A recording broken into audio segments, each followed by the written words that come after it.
বেশি যারা গ্রহণ করেছেন তারা হলো তরুণ এবং যুবকেরা। আর বর্তমান ইসলামের 12টা বাজিয়ে দিচ্ছে কারা? তারা হলো সব যুবকেরা। রসুলের যুগে যারা সাহাবীরা রসুলের সঙ্গী ছিল, রসুলের সহযোগিতা ছিল, তারা ছিল যুবক। আর আজকের যুবকদের অবস্থা দেখেন, কত করুণ, কত অবহেলিত তারা, কতই দুর্ভাগ্য তাদের, যারা আজকে দিনের এই জমিনে তাদের যৌবন কালটাকে নষ্ট করে দিচ্ছে। তাদের মনে হচ্ছে কোনো কাজ নাই, আল্লাহ বোধহয় কোনো কাজ দেয় না। তাহলে যৌবনকালের হিসাব। আচ্ছা, আপনাদের দুটো কথা বলি, শুনেন শুনেন। যৌবনকালে কি করবেন একটু উত্তর দিবেন, আপনারা উত্তর দিবেন। পৃথিবীতে এমন একটা আমল আল্লাহ দিয়েছে, সবাই বুঝার চেষ্টা করেন। এমন একটা আমল, যে আমলটা বুড়াদের জন্য মাপ, বৃদ্ধদের জন্য চলবে না, মাপ মাপ আছে। 2, নারী মেয়েদের জন্য মাপ, তাদের দরকার নাই। 3, শিশু নাবালক, তাদের জন্য মাপ। একমাত্র অনলি যুবকদেরকে ওই ইবাদতটা করতে হয়, তার নাম না জিহাদ, তার নাম জিহাদ। তার মানে কি জানেন? যেখানে অন্যায়, যেখানে ইসলামের বিরোধিতা, সেখানেই তোমাকে জিহাদ করতে হবে, রুখতে হবে, লড়াই করতে হবে, কৌশলে ইসলামের জন্য জিহাদ করতে হবে। এখন কি বলবেন যুবকদেরকে? যত ফাহেসা, যত নোংরা। আজকে আপনাকে কি বলছে, যুবক এই ইবাদতটা শুধুমাত্র তোমাদের জন্য। ফিলিস্তিনের দিকে তাকান, হে মুসলমান শোনেন। ফিলিস্তিনের তরুণেরা, ফিলিস্তিনের যুবকেরা, তারা আজকে মসজিদে আকসার জন্য লড়াই করছে। এটার নাম জিহাদ, এটার নাম জিহাদ। আল্লাহ রাসূল বলছেন, জান এবং মাল দিয়ে যারা লড়াই করে, জিহাদ করে, বিনা হিসাবে তারা আল্লাহর জান্নাতে যাবে। বলুন সুবহানাল্লাহ, বলুন সুবহানাল্লাহ। আজকে ফিলিস্তিনের যুবকেরা লড়াই করছে দিনকে বাঁচানোর জন্য। আমরাও যেখানে আমাদের এলাকাতে, যেখানেই দেখব সমাজে ইসলামের বিরোধী কাজ করা হচ্ছে, গান বাজনা ফাংশন করা হচ্ছে, যুবকদের সেখানে ঝাঁপিয়ে পড়তে হবে। এটাও এক প্রকার জিহাদ। কথা বলুন ঠিক কিনা? জোরে করতে হবে। 2 নম্বর, যুবক তুমি যৌবনকালের কি হিসাব দিবে, কি কাজ করবে তোমরা শুনে নাও। যুবকের মাল ইনকাম করতে হবে, মাল ইনকাম করতে হবে। আল্লাহ কোরআনে বলেছেন, অবিমা আনফাকু মিন আমওয়ালিহিম। আল্লাহ বলছেন, পুরুষ তুমি ইনকাম করো আর খরচ করো তোমার মেয়ের উপরে, মেয়েদের উপরে। আপনাদের দিকের মেয়েরা বিড়ি বানায়? বিড়ি বিড়ি হ্যাঁ, দুরকম হয়েছে, বানায় বানায়, প্রচুর বিড়ি বানায় আপনার দিকের মেয়েরা, প্রচুর প্রচুর। এখন এমনও পুরুষ আছে, যদি বলা হয় ভাই এই কাজটা ছেড়ে দিতে বলেন মেয়ে ছেলেকে, তখন বলছে এই কাজ যদি ছেড়ে দেওয়া হয় তাহলে আমাদের সংসার চলবে না। বলে কি বলে না? বলে না? আপনার দিকে বলে যে সংসার চলবে না। আচ্ছা, বিড়ি না বানলে যদি সংসার না চলে, তাহলে আমাদের দেশের মেয়েরা কি করে চলে? আমাদের দেশের সংসারটা কি করে চলে? তো আমি ও কথা বলছি না, আমি যেটা বলছিলাম, মেয়ে ছেলে ইনকাম করছে, পুরুষ বসে বসে খাচ্ছে। আল্লাহ বলছেন, যুবক তোমাকে ইনকাম করতে হবে, ইনকামের দায়িত্ব পুরুষ তোমার, যুবক তোমার, তুমি ইনকাম করো, এটা তোমার জন্য ফরজ। ফর এক্সাম্পল দিয়ে একটা আয়াত বলছি। জোহরের সময় আজান হলো, এই গ্রামে মসজিদে গেলাম, শুনেন এদিকে দেখেন। জোহরের সময় মসজিদে গিয়ে দেখলাম একটা চাচা, তার বয়স মোটামুটি 72 বছর বয়স হবে, দাড়ি পেকে গেছে, চুল পেকে গেছে। জোহরের নামাজ পড়ে বলছে আর বাড়িতে যাব না, একবারে আসরের নামাজটা পড়েই বাড়িতে যাব। এবার চাচা মসজিদে বসে বসে নামাজের পর সুবহানাল্লাহ সুবহানাল্লাহ আলহামদুলিল্লাহ আলহামদুলিল্লাহ আল্লাহু আকবার আল্লাহু আকবার লা ইলাহা ইল্লাল্লাহ তাসবিহ তাহলিল জিকির আজগার করছে। আপনারা বলুন চাচা নেকি পাবে কি পাবে না? বলুন বলুন, পাবে। 72 বছরে এই মুরব্বী চাচাকে দেখে আমার মনে বলে আফসোস হলো, তিনি একাই নেকি লুটে নিবে, তাহলে আমি 25 বছরের ছেলে, আমি কেন নেকি করবো না? এখন আমি বলছিলাম চাচাকে দেখে, চাচা আমিও বাড়ি যাব না, আমিও জিকির করব। এবার চাচার পাশে বসে আমি উনাকে দেখে দেখে শুরু করলাম সুবহানাল্লাহ আলহামদুলিল্লাহ আল্লাহু আকবার লা ইলাহা ইল্লাল্লাহ, এই করে করে করে করে করে আমিও আসর ঠিকিয়ে দিলাম। বলুন তো আমার নেকি হবে না পাপ হবে? পাপ হবে। ঠিক বলেছে, পাপ হবে। উনি নেকি পাবে আর আমার গুনাহ হবে। বলে কেন? এটা ফরজ না। সুবহানাল্লাহ আলহামদুলিল্লাহ এগুলো ফরজ না, এগুলো জিকির, নফল নফল নফল। কিন্তু যুবক পুরুষ তোমার জন্য, যারা শারীরিক স্বাভাবিক সব ঠিক আছে যুবক, তাদের জন্য হালাল রুজি ইনকাম করা ফরজ। কি বললাম? ফরজ। আল্লাহ কোরআনে বলেছেন ফাইদা কুদিয়াতিস সালাত তুফান্তাশিরু ফিল আরদি ওয়াবতাগু মিন ফাদলিল্লাহ। হে যুবকের দল, হে পুরুষের দল, যখন তোমাদের নামাজ হয়ে যাবে তুফান্তাশিরু ফিল আরদি, তোমরা জমিনে বেরিয়ে যাও, হালাল রুজি ইনকাম করার জন্য বেরিয়ে যাও। এখন আমাদের সমাজে কিছু হিজড়ে মার্কা পুরুষ আছে, ও নিজে কামাই করে না, নিজের বউটাকে কামাই করায়। এরকম পুরুষ আছে না? জোরে বলুন। আছে, অনেক আছে। নিজে কামাই করবে না, তার বউটাকে কামাই করায়, ওই বউয়ের ইনকামে খায়। ই হলো খাঁটি হিজড়ে পুরুষ। তোমাকে কামাই করতে হবে। বন্ধুরে আমার, তাহলে যৌবন কালে তোমার ইবাদত, হে পুরুষের দল, তোমাকে জিহাদের মতন আমলে ঝাঁপাতে হবে। 3 নম্বর, তোমাকে মাল উপার্জন করতে হবে, হালাল মাল তোমাকে উপার্জন করতে হবে, তাহলে তুমি হবে কামিয়াব। আর মরার পরে তুমি আল্লাহকে জবাব দিতে পারবে, আল্লাহ আমি আমার যৌবন কাল সঠিকভাবে অতিবাহিত করেছিলাম। তো নবীজি বলছে, যে লোকটা যৌবন কাল আল্লাহর ইবাদতে অতিবাহিত করে, আল্লাহর ইবাদতে কাটিয়ে দেয়, এই যুবককে কিয়ামতের দিন আরশের নিচে স্থান দেওয়া হবে। হাসতে হাসতে জান্নাতে চলে যাবে, কোনো চিন্তা রবে না, রবে না। 3 নম্বর, বিশ্বনবী বলছেন, উম্মাহ 3 নম্বর প্রশ্নের উত্তর রেডি করে নাও। যতক্ষণ উত্তর দিতে না পারবে, এক কদম আগাতে দেওয়া হবে না, হবে না, হবে না, হবে না। সেটা হলো মাল কোন পথে উপার্জন করেছিল, হালাল না হারাম, হালাল না হারাম, কোন পথে তুমি মালকে আয় করেছিল, মালের হিসাবটা তোমাকে দিতে হবে। বুখারীতে এসেছে, ইয়াতি আলান নাসি জামানুন, এমন একটা জামানা আসবে মানুষের মাধ্যমে যে মাল টাকা কোন দিক থেকে আসছে কেউ পরোয়া করবে না। মাল পেলেই হলো, যা পাবে তাই খাবে, যা পাবে তাই খাবে, যা পাবে তাই খাবে, পরোয়া করবে না হালাল না হারাম, হালাল না হারাম। এই জন্য বর্তমান সময়ে মানুষেরা হারাম খাচ্ছে বেশি, এই জন্য মানুষের দোয়া কবুল হয় না। হচ্ছে দোয়া কবুল হচ্ছে? এটা বলুন, দোয়া কবুল হচ্ছে না? একদিন বলছে যে আব্দুর রহমান ভাই, মুলবিদের দোয়া কবুল হচ্ছে না। কঠিন প্রশ্ন। বলছে মুলবিদের দোয়া কবুল হচ্ছে না। বলছে কেন? বলছে আগেকার মুলবিরা দোয়া করেছে, সালাতুল ইস্তিসকা আদায় করেছে, নামাজ পড়তে পড়তে পানি চলে এসেছে। এসেছে কি আসেনি? বলুন না গো, এসেছে। বলছে এখন মুলবিদের দোয়াও কবুল হচ্ছে না। তখন আমি বলছি কি করে কবুল হবে? দোয়া কবুল হবে না। কেন? কেন হবে না? কেউ যদি হারাম খায় দোয়া কবুল হবে? কথা বলো না, হবে না। এখন আপনি বলেন মুলি সাহেবরাও হারাম খায়। আমি বললাম মুলবিরা হারাম সরাসরি খায় না, ওদেরকে ডিজিটাল কায়দায় খাওয়ানো হয়। কেমন করে? দেখবেন গ্রামে যে লোকটা বেশি সুদ খায়, ওই লোকের বাড়িতে ইমাম সাহেবের ঘন ঘন দাওয়াত থাকে, থাকে না? এটা হ্যাঁ না বলুন না গো বাবা। যে লোকটা বেশি ঘুষ খায়, ওই লোকের বাড়িতে দেখবেন মুলবিদের বেশি দাওয়াত থাকে। মানে ওই লোকটা বলছে মুলবি আমি একাখানে জাহান্নাম যাবো, তোকে সুদা নিয়ে যাবো। এদের বেকায়দা করে খাওয়ানো হয়েছে। একটা লোক বিদেশ থেকে এসেছে, এসে কাবার সামনে, এটা হাদিস, কাবার সামনে এসে হাত তুলে দোয়া করছে কাঁদতে কাঁদতে। আল্লাহর নবী বলছেন কি করে এই লোকটার দোয়া কবুল হবে? মালবাসহু হারাম, তার পোশাক হচ্ছে হারাম, তার খাবার হারাম, তার জীবিকা নির্বাহ হারাম, তার মাংস গঠিত হয়েছে হারাম খাদ্য দিয়ে।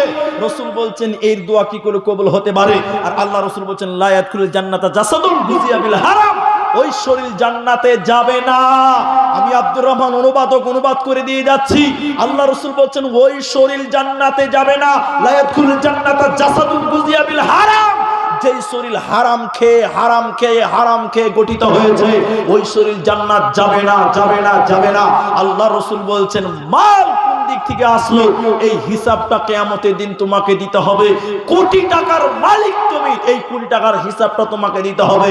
টাকাটা ঠিকঠাক হালাল ছিল কিনা? টাকা হালাল করবেন কি করে? এটা বোদরা মাদ্রাসা, 1 লাখ টাকা আছে, 5 লাখ টাকা আছে। মুলবিদের ডেকেলেন, মুলি সাহেব 5 লাখ টাকা যাকাতটা কতটা বের হবে? এবার মুলি সাহেব শতকরা 2.5 টাকা যাকাত বের করে দিবে আপনাকে। যদি মালের 5 লাখ টাকার যাকাতটা দিয়ে দেওয়া হয় এতিমদের, মিসকিনদের, মানে যাকাত খানেওয়ালাদের, যদি মাদ্রাসায় এতিম বাচ্চা থাকে মাদ্রাসাতেও দেওয়া জায়েজ আছে। যদি এতিম মিসকিন থাকে তাহলে আপনার 5 লাখ টাকা হালাল হবে কেমন করে? যদি ওই মালের যাকাত বের করা হয়। 10 বিঘা ধান লাগিয়েছেন, 5 বিঘা গম লাগিয়েছেন, ধান লাগিয়েছেন, মাকাই লেগেছেন, ভুট্টা, মুরগিদেরকে দেখলেন যাকাত উসুর কতটা বার করতে হবে? মুলি সাহেব উসুরের হিসাবটা বলে দিবে। যদি উসুরটা বের করা হয় ফসলটা হালাল, ফসলটা হালাল, নচেত হালাল হবে না, হবে না।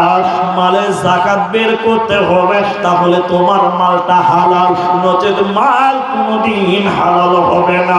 এই মালের কারণে তোমাকে যাকাত জাহান্নাম যেতে হবে।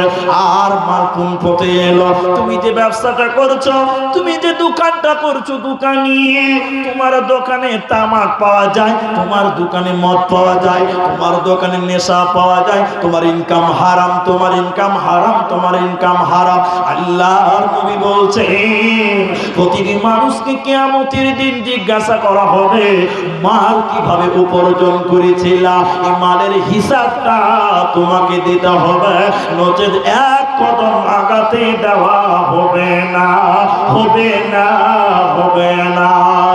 অতএব মালকে দুনিয়াতে পাক করতে হবে, পবিত্র করতে হবে, না হলে দুনিয়া ছাড়া কারো হবে, মরার পর জাহান্নাম যেতে হবে, কোনো উপায় রবে না, রবে না, রবে না। বুঝিবি বুঝিবি বুঝিবি বান্দা হয়, ওই তোরে বারে বারে কয় সেদিনা নিদারুন, হেদিনা নিদারুন, হেদিনা বুঝিবি তয়, এ বান্দা হয় হেদিনা বুঝিবি তয়। বুঝতে পারছেন কিছু? মোটামুটি বুঝতে পারছেন আসামি না পুরোটাই বুঝলেন? কিছুই বুঝেননি? কিছু বুঝেননি? যা বাবা সালা, আমার বলাই হয়েছে। আচ্ছা, ভালো লাগছে কি শুনতে? এবার বুঝতে পারছেন, এবার বুঝতে পারবেন, এবার বুঝতে পারবেন। 1 মিনিট খালি দেখেন, বাংলাতে বলছি, এবার অনুবাদ করছি। এদিকে দেখেন, সবাই দেখেন, ওইটা অনুবাদ করে দিচ্ছি। আজরাইল আহিব, বোঝা যায়? এবার যায় না? হ্যাঁ, আজরাইল আহিব, তোকে লগে ধরিব, হেদিনা বুঝিবি তয়, যাব হে লাগিব, যাব হে লাগিব, অকলে অকলে। কবরে কেউ সঙ্গে যাবে না, একা যেতে হবে? একা, ওটাই বলছে, যাব হে লাগিব অকলে অকলে, সাই থাকিব রই রই, হেদিনা বুঝিবি তয়, এ বান্দা হেদিনা বুঝিবি তয়। ওতে মাল কোন দিক থেকে এলো, যদি হালাল না হয় কবরে বুঝতে পারবেন কত জ্বালা। 3 হলো। 4 নম্বর বিশ্বনবী বলছেন, শুনে নাও, লা তাজালু কদমু ইবনে আদম ইয়াউমাল কিয়ামাতি মিন ইনদি রাব্বি। হে বানি আদমের ছেলে মেয়েরা, 5টা প্রশ্ন করা হবে, উত্তর না দিতে পারলে নড়চড় করা যাবে না। 4 নম্বর হলো, মাল কোন খাতায় ব্যয় করেছিলা, মাল কোন পথে ব্যয় করেছিলা, এই হিসাবটাও তোমাকে দিতে হবে। আচ্ছা, আমার 5 লাখ টাকা আছে, তাহলে আমার টাকা যা ইচ্ছে তাই করতে পারবো নাকি? না, আমার 5 লাখ টাকা যা ইচ্ছা তা করতে পারবো না, এরও হিসাব দিতে হবে, এরও হিসাব দিতে হবে। টাকাটা কেমন খরচ করলা, কোন পথে করলা, অপচয় হলো কিনা, সঠিক জায়গাতে খরচ করেছো কিনা, এর হিসাবটাও তোমাকে দিতে হবে। যদি আল্লাহ একটা একটা হিসাব চায়। 1 লাখ টাকার হিসাব যদি আল্লাহ কারো কাছে চায়, দেওয়া সম্ভব হবে? কথা বলুন, সম্ভব হবে? আল্লাহ বলছিল, আব্দুর রহমান 1 লাখ টাকা ছিল, কি করেছিলি বল? একদিনের হিসাবটা খালি দেখেন, এদিকে দেখেন, এদিকে এদিকে, একদিন। আব্দুর রহমান 1 লাখ টাকার হিসাবটা দে। আল্লাহ বলছেন একদিনের 1 লাখ টাকা। এবার আমি বলছি, আল্লাহ বোধরা মাদ্রাসায় জালসা ছিল, 20,000 টাকা দিয়ে দিয়েছিলাম। আল্লাহ বলছে, বাপরে কত ভালো, খুব ভালো, 20,000 টাকা। 80,000 টাকা বল। এরপরে মসজিদে জালসা ছিল, 10,000 দিলাম। আল্লাহ বলছে, খুব ভালো, 70,000 বল। এরপরে ওই মাদ্রাসাতে একটা এতিম ভর্তি হয়েছিল, টাকা ছিল না, ওকে 500 টাকা দিলাম। ঠিক আছে। একটা বিধবা কাঁদছিল, ওকে 500 দিলাম। আল্লাহ বলছে, ঠিক আছে। একটা বিয়ে, মেয়ে মানুষ বিয়ে দিতে পারছে না, গার্জেন নয়, ওই বিয়েতে আমি 5,000 খরচ করে দিলাম। আল্লাহ বলছে, ঠিক আছে, ভালো করলি। তারপরে অমুক গ্রামে থেকে কিছু লোক চাঁদা তুলতে এসেছিল, মসজিদ বানাবো, ওদেরকে দিলাম 5,000, খুব ভালো করলি। এই করতে করতে বলছিল যে গ্রামের ছেলেরা গান করবে, চাঁদা চাইছিল, 200 টাকা দিয়েছিলাম। আল্লাহ বলছে, কেন দিয়েছিলি বল? বাস, এত টাকা খরচ করলেন আল্লাহর রাস্তায়, যেই বলে দিবেন যে গান করেছিল, 200 টাকা দিয়েছিলাম। আল্লাহ বলছে, কেন দিয়েছিলি উত্তরটা দে। উত্তর দেওয়া যাবে ভাই? কে দিতে পারবেন? একটু হাত তোলেন। ওই যে হাত তুলেছে দেখেন, ও দিতে পারবে না, বুঝে দিয়েছে না? এই জন্য আল্লাহ রসুল বলতেন, আল্লাহুম্মা হাসিবুনি হিসাবা ইয়াসিরা, আল্লাহ তুমি আমার হিসাবটাকে সহজ করে দাও। কারণ বান্দার কাছে যদি আল্লাহ হিসাব চাই, পুঙ্খানুপুঙ্খ ভাবে হিসাব দেওয়ার মতন ক্ষমতা পৃথিবীর কারো হবে না, কেউ দিতে পারবেন না। মাল ইনকাম করা শুধু সহজ, কিন্তু এর কন্ট্রোল করা, এর দায়িত্ব নিয়ে হেফাজত করে রাখা, সংরক্ষণ করে রাখা খুব কঠিন। এজন্য একজন বলছেন যে মাল ইনকাম করা হালাল, এতে সন্দেহ নাই, বড়লোক হওয়া হালাল, ভালো। একজন আমাকে বলছে, মুনি সাহেব এত টাকা কামাই করছেন, টাকা দিয়ে কি করবেন? আমি বলছি, টাকা পুকুরে চুবাচ্ছি, দেখবি তো আয়। বুঝে না, মুলবি মানুষ এত টাকা দিয়ে কি হবে? আমি বলছি, ইসলাম কোনোদিন টাকাওয়ালা হতে মানা করেনি, ইসলাম বড়লোক হতে মানা করেনি। ইসলাম বলেছে বড়লোক হও। বলে কেন? ইসলাম যদি বড়লোক হতে মানা করতো, তাহলে হজের সিস্টেম ক্যান্সেল হয়ে যেত। কথা বলেন ঠিক কিনা জুড়ে বলুন। 4 লাখ 4.5 লাখ টাকা লাগবে হজ করতে গেলে। বড়লোক হবি না তো যাবি কি করে? যাকাত কে দিবে? বড়লোক। তখন তিনি বলছেন, একজন গবেষক বলছেন, বড়লোক হওয়া ভালো, বড়লোক হওয়া ভালো। কেমন? বলছে, মালের উপর দিয়ে ভাষা ভালো, মালের ভিতরে ঢুকে যাওয়া ভালো নয়। মাল হওয়া বড় কথা নয়, মালটাকে কন্ট্রোল করা, মালটাকে নিয়ে ঈমানের সঙ্গে থাকা, এটাই হলো বড় বড় বড় বড় ব্যাপার। কারণ যখন মানুষের মাল হয়, মানুষ তখন নাফরমান, বেঈমান হয়ে যায়। দেখেন তার বাস্তব নমুনা কারুন। বন্ধুরে আমার, এ যুগে একজন ব্যক্তি ছিল, এটা রসুলের যুগে নয়, সাহাবীদের যুগে নয়, তাবিদের যুগে নয়। এটা আপনারা গুগলে সার্চ করবেন, মোবাইলে, গুগলে, বাড়িতে যে সার্চ করবেন, মাইকেল জ্যাকসন নাম শুনেছেন? শুনেছেন? কত টাকা? কত বিলিয়ন টাকা, ডলার। আমাদের দেশে বলে টকা, আপনাদের দেশে টাকা, আমাদের দেশে টাকা। 10 টাকা বার করেন, 100 টাকা বার করেন, 500 টাকা, যে কোনো নম্বরই বার করবেন, দেখবেন সিরিয়ালে প্রথমে আসামের ভাষা লেখা আছে 10 টাকা, মানে 10 টাকা। এহ টাকা মানে 100 টাকা, আমাদের টাকা। তো যেটা বলছিলাম, মাইকেল জ্যাকসন এত টাকাওয়ালা, এত ক্ষমতাশীল, এত মাল, কি করবে দিশা পায় না। ও বেটা যে গাড়িতে ঘুরে, ওই গাড়িতে 3টা ডাক্তার। কটা ডাক্তার? কোনো সময় যেন জানটা ফুট করে কবজ করতে না পারে, মানে আজরাইল যেন ধরতে না পারে, এত সচেতন। টাকা মনে হয়েছে গাছে ধরেছে, 3টা ডাক্তার রাখতে হবে। এর নাম অপচয়, এর নাম অপচয়। যে ঘুমাতো যে বিছানা, ওটা অক্সিজেন প্রুফ বিছানা, কোনো টাইমে যেন তার শ্বাসরোধ না হয়ে যায়, এত টাকা নষ্ট করতে, অপচয় করত। বিশ্বের মানুষকে চ্যালেঞ্জ দিয়েছিল যে আমি পৃথিবীতে 150 বছর বাঁচবো। কত বছর? 150। কিন্তু ইতিহাস দেখেন, মাইকেল জ্যাকসন 50 বছরে টপকে গেছে। কত বছর? 50। কিন্তু দেখেন এই 50 বছরে কত অহংকার, কত মাল, তাকে কত বেঈমান বানালো।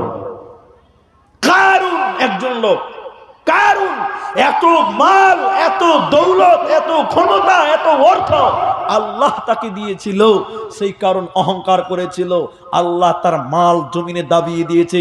মুফাসসিরিনগণ বলছে এখনো দাবতে আছে, কিয়ামত পর্যন্ত দাবতেই থাকবে কারণের মাল, কারণের মাল, কারণের মাল। অতএব যাদের মাল আছে এই মাল সম্পর্কে সতর্ক হয়ে যাও, হিসাবটা আল্লাহকে দিতে হবে, মাল ঠিক জায়গায় ব্যবহার হয়েছে কিনা। আল্লাহর নবী বলছেন 4 নম্বর উম্মত, কবর তোমাকে জিজ্ঞাসা করা হবে মাল ইনকাম করেছিল হালাল পন্থায় না হারাম, এটা তো হবেই হবে। আর 4 নম্বর, কোন খাতায় ব্যয় করেছিল, কেমন করে ব্যয় করেছিল, উচিতের চাইতে বেশি না উচিত ছিল, এর হিসাবটা তোমাকে দিতে হবে। অতএব মাল হয়েছে বলে যা ইচ্ছা তা করা যাবে না, প্রতিটা কাজের ক্ষেত্রে তোমাকে হিসাব রাখতে হবে, সতর্ক থাকতে হবে। আমার পালনেওয়ালা আল্লাহ আমার কাছে হিসাব নিবে। 5 নম্বর নবীজি বলছেন উম্মত শুনে নাও, কিয়ামতের দিন প্রশ্ন করা হবে, কিয়ামতের দিন তোমাকে জিজ্ঞাসা করা হবে যেটুকু জেনেছিলা মেনেছিলা কিনা, যা জেনেছিলা আমল করেছিলা কিনা বলো। যদি যা জেনেছিলা আমল না করে থাকো, বিপদ হয়ে যাবে, বড় কঠিন সমস্যা হয়ে যাবে, বাঁচার উপায় রবে না, রবে না। আমাদের দেশে ইমামরা, আমি মসজিদের ইমামতি করেছি, মাদ্রাসাতে ছিলাম, পড়িয়েছি, এখন কিছু করতে পারি না, শুধু জুমার নামাজটা পড়াই। মুলবি সাহেবেরা, আমি ইমাম হিসেবে আমি নিজে বলছি, যারা আলেম, যারা ইমামতি করে মাদ্রাসায় মসজিদে থাকে, দিনের কত খেদমত করছে আপনি জানেন না, তাদেরকে মূল্যায়ন করেন না, তাদের দাম দেন না আপনারা। বড় দুঃখ লাগে আজকের অভাবের এই দুনিয়াতে ইমামেরা মেহনত করছে, সমাজকে কি করে উন্নত করা যায়, আলেম ওলামা মাদ্রাসাওয়ালারা। তো কিছু লোক বলছে হ্যাঁ রে, মুলবিরা তো বলবেই, মুলবিরা তো বলবেই। একজন বক্তার নাম বলছি, দেখি চিনতে পারেন কে কে হাত তুলবেন।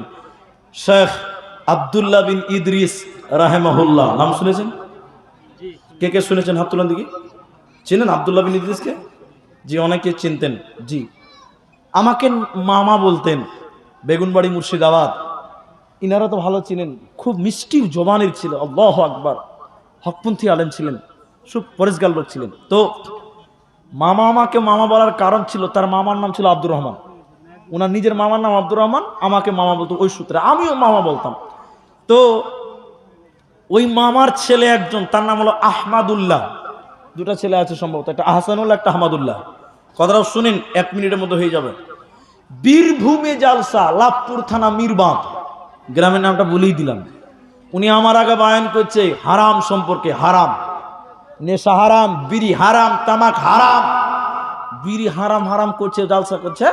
আর কয়েকটা লোক আমাকে নিয়ে যাচ্ছে স্টেজে, আর কয়েকটা লোক ওইখান থেকে নেমে আছে স্টেজের, ওরাই কমিটির কিছু লোক ছিল হয়তোবা। আস্তে আস্তে ওরা বিড়ি খাচ্ছে আর বলছে মুলবি তোর গুষ্টি মার, বলছে বক্তা তোর গুষ্টি মার।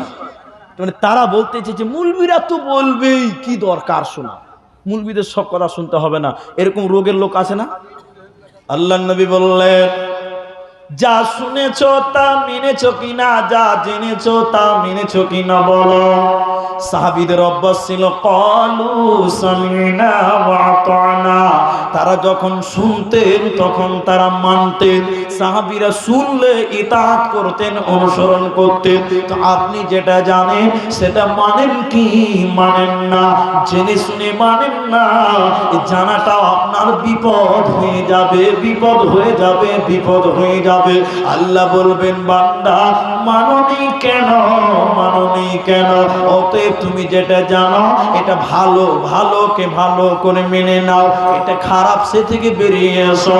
আল্লাহর নবী বলছেন হে পৃথিবীর লোক, হে দুনিয়ার লোক, তোমরা শুনে নাও। 5 নম্বর প্রশ্ন হলো, 5 নম্বর প্রশ্ন হলো যা জেনেছিলা তা তুমি মেনেছো কিনা। এখানে যতগুলি লোক আছেন সবাই জানে নামাজ পড়তে হয়, সবাই জানে দান করা ভালো, সবাই জানে নামাজ ছাড়তে হয় না, সুদ খেতে হয় না, ঘুষ খেতে হয় না, এগুলো জানেন, এগুলো জানা আছে, এগুলো জ্ঞান আছে, এরপরও মানেন না। আল্লাহর কাছে কি জবাব দিবেন? কোনো উপায় রবে না। এই হাদিসটাকে সারমর্ম করে আরেকটা হাদিস আপনাদের তুলছিলাম, যেটা বলছিলাম বিশ্বনবী বলছেন পাঁচটা জিনিসকে তোরা নিয়ামত মনে কর, পাঁচটা জিনিসকে গানিমত মনে কর। তার একটা হলো যৌবনকালকে তোরা প্রাধান্য দে, যৌবনকাল গানিমত, যৌবনকাল নিয়ামত, এক চান্স তোরা পাবি মুসলমান। দ্বিতীয় নম্বর নবী বলছেন ওয়াসিহাতাকা ক্বাবলা সাকুমিকা, সুস্থ শরীরকে তোরা নিয়ামত মনে কর, সুস্থ শরীরটা নিয়ামত। আজকে তুমি ভালো আছো যুবক, আজকে তুমি ভালো আছো বাপ আমার, তুমি ইবাদতে মশগুল হয়ে যাও।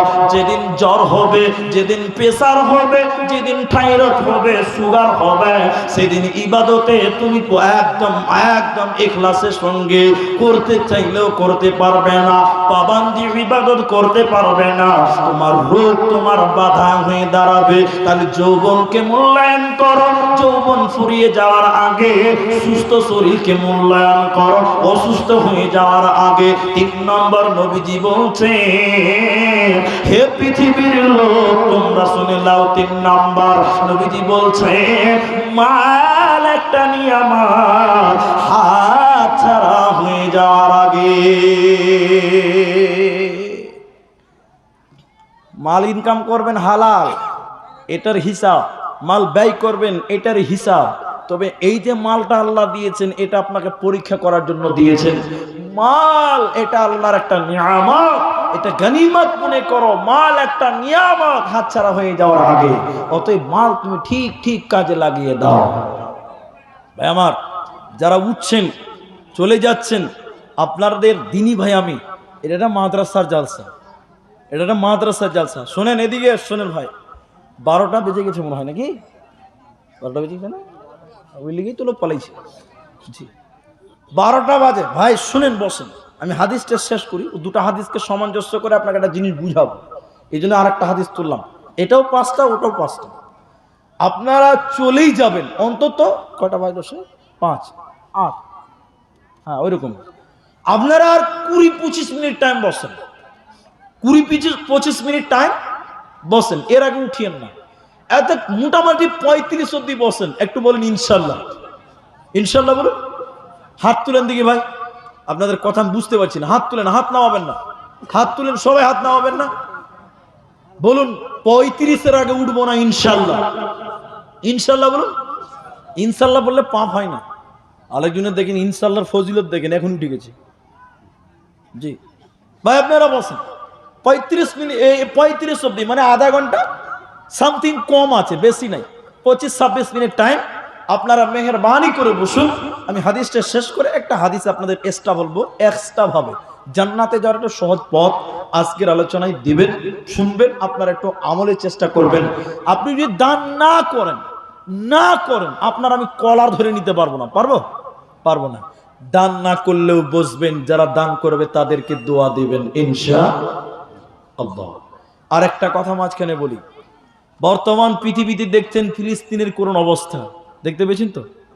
হ্যাঁ না বলেন? এরা বাইতুল মুকাদ্দাস আমাদের প্রথম কিবলা, আমাদের আত্মার সম্পর্ক আছে বাইতুল মুকাদ্দাসের সঙ্গে। সেই মসজিদকে ইহুদিরা দখল করেছে, আমরা ইহুদিদের বিপক্ষে, মসজিদের জয়ের পক্ষে দোয়া করব। সবাই চলে বলেন ইনশাআল্লাহ। এটি ঈমানের দাবি, মসজিদ আকসার জন্য এবং মুসলিমদের জন্য দোয়া করবো। আরেকবার বলুন ইনশাআল্লাহ। কেউ উঠবেন না ভাই 35 পর্যন্ত। তো আল্লাহ নবী বলেছেন মাল কিভাবে ইনকাম করেছো হিসাব লাগবে, কিভাবে খরচ করে হিসাব লাগবে। এই যে আল্লাহ